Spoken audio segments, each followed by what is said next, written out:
Hello friends. स्वागत है आप सभी का मेरे चैनल अभी एस्ट्रोलॉजी में। आज का हमारा टॉपिक है कुंडली के पांचवें भाव में शुभ ग्रहों का प्रभाव कैसा होता है। हम जानते हैं कि चंद्रमा, गुरु, शुक्र और बुध शुभ ग्रह की श्रेणी में आते हैं। तो आइए जानते हैं कि पांचवें भाव में इन शुभ ग्रहों का क्या प्रभाव देखने को मिलता है। देखिए, कुंडली का हर भाव महत्वपूर्ण होता है। इससे हमें जीवन के विभिन्न पहलुओं की जानकारी मिलती है। कुंडली के संबंधित भाव में किसी खास ग्रह की मौजूदगी उचित और अनुचित प्रभाव दिखाती है। अगर शुभ ग्रह हो तो उसका शुभ प्रभाव हमें जीवन में देखने को मिलता है। चंद्रमा, गुरु, शुक्र और बुध को शुभ ग्रह माना जाता है। ऐसे में अगर आपके पांचवें भाव में ये ग्रह मौजूद हैं तो इसका पूरा असर आपके जीवन पर पड़ता है। तो कुंडली के पांचवें भाव में जब शुभ ग्रह होते हैं तो पांचवा भाव संतान से जुड़ा होता है। इससे आपकी कल्पना शक्ति और जीवन में प्रेम आदि की भी जानकारी मिलती है। कुल मिलाकर कहें तो यह भाव खुशियों का प्रतिनिधित्व करता है। यह त्रिकोण का भाव है जो जन्म कुंडली में शुभ भाव की श्रेणी में आता है। हालांकि सब कुछ आपके बेहतरीन कार्यों पर भी निर्भर करता है। यह भी पता चलता है कि पिछले जन्म में आपके कर्म कैसे थे। लेकिन अभी हम सिर्फ यहाँ पर शुभ ग्रहों से संबंधित चर्चा कर रहे हैं। तो सबसे पहले हम बात करते हैं कि यदि आपके जन्म कुंडली के पांचवें भाव में चंद्रमा हो तो वो आपको कैसा प्रभाव देगा। यहाँ स्थित चंद्रमा व्यक्ति का प्रेम संबंधों के साथ ही ज़्यादा से ज़्यादा आय प्राप्त करने के प्रति झुकाव दिखाता है। यानी आपके प्रेम संबंधों को बढ़ाता है, लेकिन आपकी जो ज़्यादा रुचि होती है वो इनकम प्राप्त करने की तरफ होती है, पैसा कमाने की तरफ होती है। ये आपके निवेश के बारे में भी बताता है। यानी यहाँ चंद्रमा अगर अच्छी कंडीशन में है तो आप इन्वेस्टमेंट काफ़ी करने वाले होते हैं।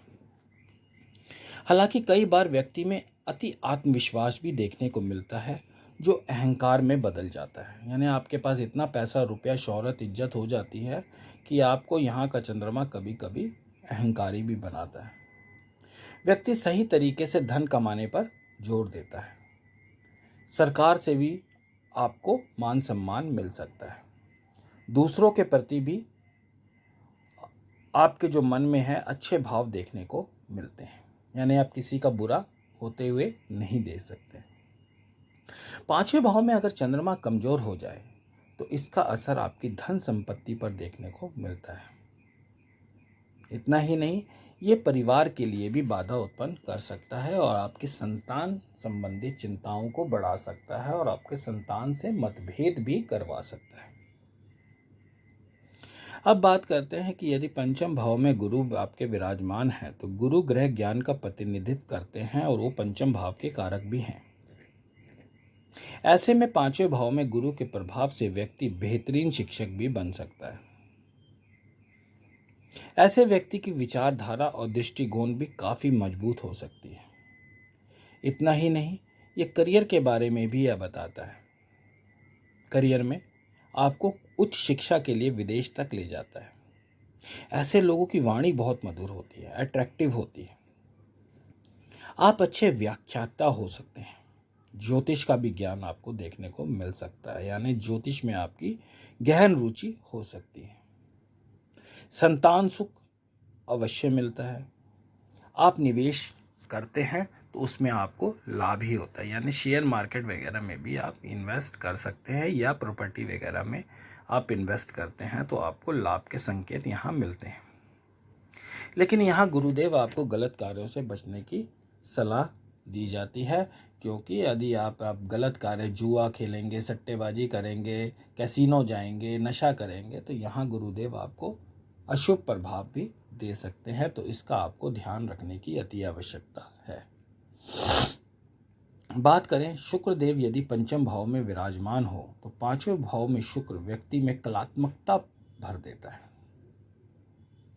आप में कलात्मकता के प्रति रुचि देखने को मिलती है और यह आपके जीवन के हर पहलू में नजर आती है। शुक्र आपको कई तरीकों से धन का लाभ कमाने के लिए अवसर देते हैं, लेकिन इसके लिए आपको काफी सावधानी से कदम आगे बढ़ाने होते हैं। पांचवें भाव में शुक्र काफी फलदायी होते हैं।